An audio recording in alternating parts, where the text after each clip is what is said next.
नमस्कार मित्रांनो, मी डॉक्टर आरती देशपांडे, शंकरलाल खंडेलवाल महाविद्यालय येथे सूक्ष्मजीवशास्त्र विभागाची प्राध्यापिका आहे.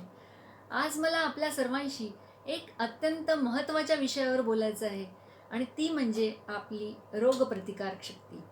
मित्रांनो, सध्याच्या परिस्थितीत आपली रोगप्रतिकारक शक्ती ही चांगली ठेवणे अत्यंत महत्त्वाचे आहे. आपण वैज्ञानिकदृष्ट्या जाणून घेऊया की नेमकी रोगप्रतिकारक शक्ती म्हणजेच आपली इम्युनिटी म्हणजे नेमकं काय असतं.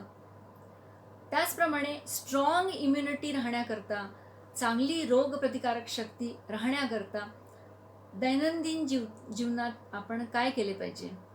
मित्रांनो, सध्या कोरोनाच्यामुळे आपण लॉकडाऊनमध्ये आहोत. कोरोनाच्या पॉझिटिव्ह केसेस दिवसेंदिवस वाढतच आहेत. पण मित्रांनो, जमेची बाजू एकच आहे की ज्याही केसेसचा निकाल लागलेला आहे त्यांच्यापैकी बरे होणाऱ्यांचं प्रमाण 80% आहे. आणि हे 80% लोक या कोरोनाच्या रोगाशी लढा देऊन बरे झालेले आहेत. का? कारण की त्यांची रोगप्रतिकारक क्षमता ही चांगली होती. ज्यांचीही रोगप्रतिकारक क्षमता चांगली असेल ते समर्थपणे या रोगाशी लढा देऊ शकतील. आपण गव्हर्नमेंटने दिलेल्या सर्व निर्देशांचे पालन करीत आहोत, जेणेकरून या रोगाचा प्रसार होणार नाही, त्याचा प्रादुर्भाव आपल्याला होणार नाही. पण मित्रांनो, त्याच वेळेस ही पण आवश्यकता आहे की आपण आपली रोगप्रतिकारक क्षमता ही चांगली ठेवली पाहिजे. तर मित्रांनो, रोगप्रतिकारक क्षमता म्हणजे त्याच्यात काय काय असतं, तर जशी काही आपल्या शरीराची ही आर्मी आहे जी आपल्याला संरक्षण देते. या आर्मीमध्ये 2 घटक असतात.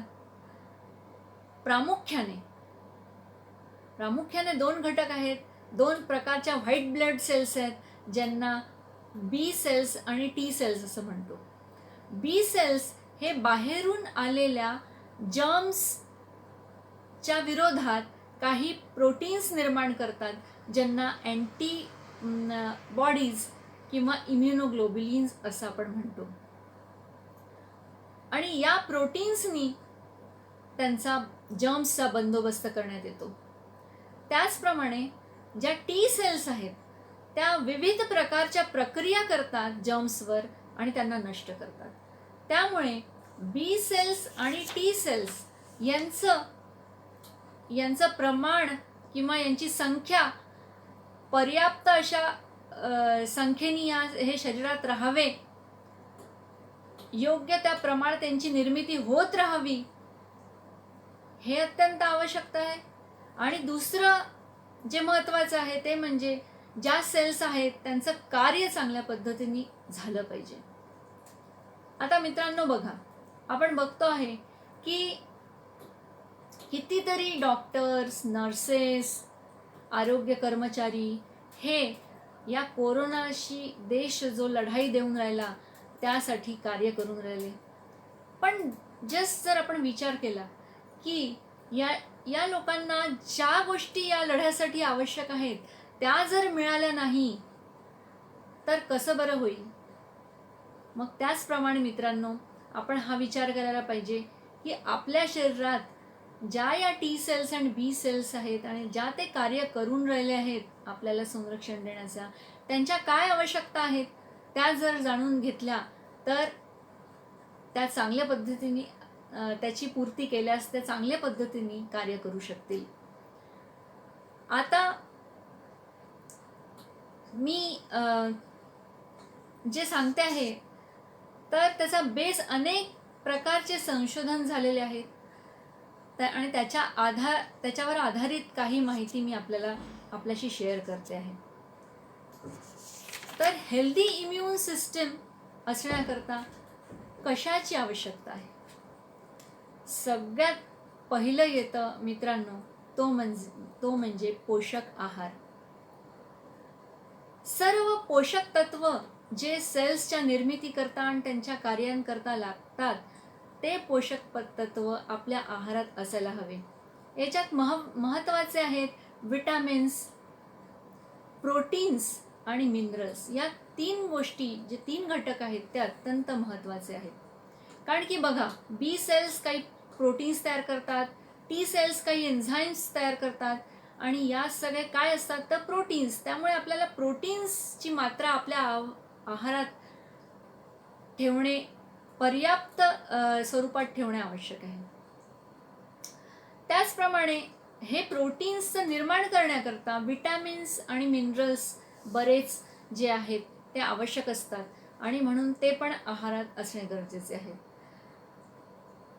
आता ह्याच्यातले काही मिनरल्स आणि काही जे विटॅमिन्स आहेत आणि काही गोष्टी आहेत, जसं की बीटा कॅरोटीन्स नावाच्या पिगमेंट्स असतात आपल्या अनेक अन्न पदार्थांमध्ये. त्याचप्रमाणे विटॅमिन सी झालं, विटॅमिन ई झालं, त्याच्यानंतर अगदी मायक्रोन्यूट्रिएंट म्हणून लागणारं सेलेनियम झालं. तर हे सगळे आपल्या अन्नामध्ये असणे का गरजेचे आहेत? कारण की ते सगळे अँटीऑक्सिडंट्स आहेत. अँटीऑक्सिडंट्स काय करतात की आपल्या शरीरात जे फ्री रॅडिकल्स तयार होतात, हे फ्री रॅडिकल्स आपल्या सेल्सला डॅमेज करतात आणि हे डॅमेज जर वाचवायचं असेल तर आपल्याला अँटीऑक्सिडंट्स हे घेणं आवश्यक असतं. अँटीऑक्सिडंट्स या फ्री रॅडिकल्सला न्यूट्रलाइज करतात आणि म्हणून सेल्सला होणारं डॅमेज यांच्यामुळे आपण थांबवू शकतो. आणि असं जर झालं तर आपल्या सेल्स हेल्दी राहून चांगल्या प्रकारे कार्य करू शकतात. आणि म्हणूनच हे अँटीऑक्सिडंट्स असणारे पदार्थ जे आहेत ते आपण घेतले पाहिजे. फॉर एक्झाम्पल, जर आपण विटॅमिन सी बघितलं तर विटॅमिन सी आपल्याला माहिती आहे सर्वांना, लिंबामध्ये असतं, आवळ्यामध्ये असतं, त्याप्रमाणे संत्र्यामध्ये असतं. तर तसंच जर आपण बीटा कॅरोटीन्स म्हटले तर हे सुद्धा अँटीऑक्सिडंट्स आहेत. हे हिरव्या पालेभाज्यांमध्ये, जे कलरफुल पालेभाज्या आहेत जसं गाजर आहे, लाल भोपळा आहे, तर या सगळ्यांमध्ये हे असतात. तर आता हे सगळे पदार्थ कुठून मिळवता येतील हा एक स्वतंत्र आणि मोठा विषय आहे. पण अगदी थोडक्यात जर सांगायचं झालं तर हिरव्या पालेभाज्या, रंगीत पालेभाज्या, अंजीर, बदाम, दाणे, वनस्पती तेल, दूध, दही, चीज, पनीर, मशरूम्स, तीळ, डाळी, कडधान्ये, कोंडा न काढलेली धान्ये, या अशा काही गोष्टी आहेत ज्यांचा आपल्या अन्नामध्ये समावेश असणं अत्यंत गरजेचं आहे. नॉन व्हेजिटेरियन्स साठी अनेक पर्याय आहेत, पण व्हेजिटेरियन लोकांनी या विशेष पदार्थांकडे अत्यंत काळजीपूर्वक यांचा समावेश आपल्या खाण्यामध्ये करून घ्यायला पाहिजे. आणि सगळ्यात महत्त्वाचं म्हणजे फास्ट फूड घेणं सध्या तरी अवॉइड करायला पाहिजे. आता हे झालं जे फ्री रॅडिकल्स तयार होतं तर त्यांच्यासाठी आपण अँटीऑक्सिडंट्स घेतलो. पण मित्रांनो, असे कितीतरी गोष्टी काही लोक घेत असतात ज्या आपल्यासाठी टॉक्झिक आहेत. तर अशा गोष्टी घेऊ नये या काळात. जसं तंबाखू, सिगरेट, अल्कोहोल, हे सगळं अवॉइड करणं फार गरजेचं आहे. आणि विशेष करून डायबेटीसच्या रुग्णांनी काळजी घेणे आवश्यक आहे की त्यांची साखर ही रक्तात वाढली नाही पाहिजे. चांगल्या प्रतिकार शक्तीसाठी हे अत्यंत गरजेचं आहे. आणि तसं पाहिलं तर व्हाईट शुगर ही सगळ्यांनीच अवॉइड करायला हवी. कारण की व्हाईट शुगर जर जास्ती घेतली तर आपली इम्युन सिस्टीम ही मंद रीतीने काम करते, एफिशियंटली काम करू शकत नाही. आणि म्हणून व्हाईट शुगर ही अवॉइडच करायला पाहिजे. यानंतर महत्त्वाचं दुसरं गोष्ट आहे ते म्हणजे एक्सरसाइज. आता व्यायामाचे अनेक फायदे आपल्याला माहिती आहे मित्रांनो. पण सध्या काय झालेलं आहे, आपण लॉकडाऊनमध्ये घरात आहे, तर जे लोक फिरायला जायचे, जिममध्ये जायचे, काही खेळायचे, स्विमिंग करायचे, ते सर्वच बंद झालेलं आहे. पण म्हणून मित्रांनो, व्यायाम बंद करायचा का? नाही. व्यायाम हा रोज रुटीनमध्ये जो पण घरच्या घरी करता येईल, जसं एरोबिक झालं, योगासनं झालं, डान्स झाला, तर असे किंवा गच्चीवर जॉगिंग झालं अंगणात, तर हे सगळं जे आहे हे आपण रुटीनमध्ये चालूच ठेवायला पाहिजे. कारण की याचा फायदा काय आहे माहिती आहे का? याच्यामुळे एंडॉर्फिन्स निर्माण होतात आणि एंडॉर्फिन्स हे आपल्या इम्युन सिस्टीमच्या या ज्या सेल्स आहेत त्यांना कार्य करण्याकरता महत्त्वाच्या असतात, त्या मदत करतात. तर हे संशोधनाने प्रूव्ह झालेलं आहे. म्हणून व्यायाम हा जर रोज केला तर आपली इम्युन सिस्टीम चांगली राहण्यास नक्कीच मदत होईल. आणि तिसरं आणि अत्यंत महत्त्वाचं म्हणजे तणावाचे व्यवस्थापन. तणाव हा आपल्या इम्युन सिस्टीमसाठी खूप घातक आहे मित्रांनो. सध्या आपण सर्व घरात एकत्र राहत आहोत, त्यामुळे थोडे प्रॉब्लेम्स पण निर्माण होतात आहे, ज्याच्यामुळे तणाव येतो आहे. ही परिस्थिती पण तशी आहे, भीती वाटते आहे, एन्झायटी होते आहे. तर या सगळ्या गोष्टींचं व्यवस्थापन होणे हे अत्यंत आवश्यक आहे. तणाव हे स्ट्रेस हे कमी करणे अत्यंत गरजेचे आहे.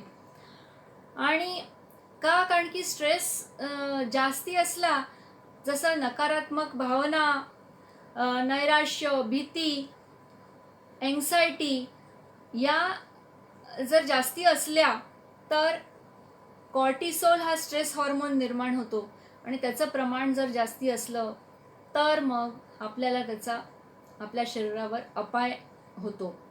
आणि म्हणूनच या सगळ्या निगेटिव्ह गोष्टींना मनात आणि घरात थारा न देणे हेच गरजेचे आहे.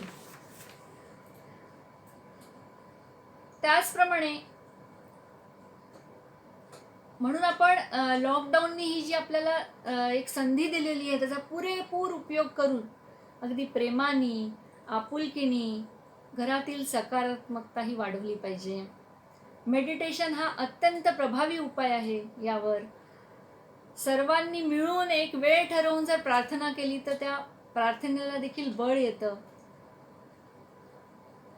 तर हे आपण जर केलं तर खरोखर आपल्याला या परिस्थितीत आनंदानेही राहता येईल आणि याचा आपल्याला उपयोग सुद्धा होईल. याचबरोबर एक अत्यंत महत्त्वाची गोष्ट आहे म्हणजे आपला जो छंद आहे, प्रत्येकाला काही ना काही छंद जर असला आणि तो त्याच्यासाठी जर काही वेळ दिवसातनं काढला तर मित्रांनो, जी क्रिएटिव्हिटी आपल्यामध्ये असते त्याच्यामुळे ज्या या नकारात्मक भावना या कमी होऊन पॉझिटिव्हिटी वाढते आणि आपल्याला आनंदी राहण्यात याची फार मोठी मदत होते. आणि म्हणूनच प्रत्येकाने आपापल्या छंदाकरता थोडासा वेळ रोज देणे अत्यंत महत्त्वाचे आहे. तर मित्रांनो, काळ कठीण आहे पण घाबरण्याचे काहीच कारण नाही. श्रद्धा असू द्या की चांगला काळ हा लवकरच येणार. आता जपानकडेच बघा ना, 8वा अण्वस्त्रांचा हल्ला आणि या जीवघेण्या हल्ल्यातनंही जपान वर आला. तो काळ संपला, कठीण काळ संपला आणि चांगला काळ आलाच की नाही. त्याचप्रमाणे चांगला काळ नक्कीच येईल, पण आपण योग्य ती आपली काळजी घेऊया. Best wishes for all of you. Take care. Thank you very much.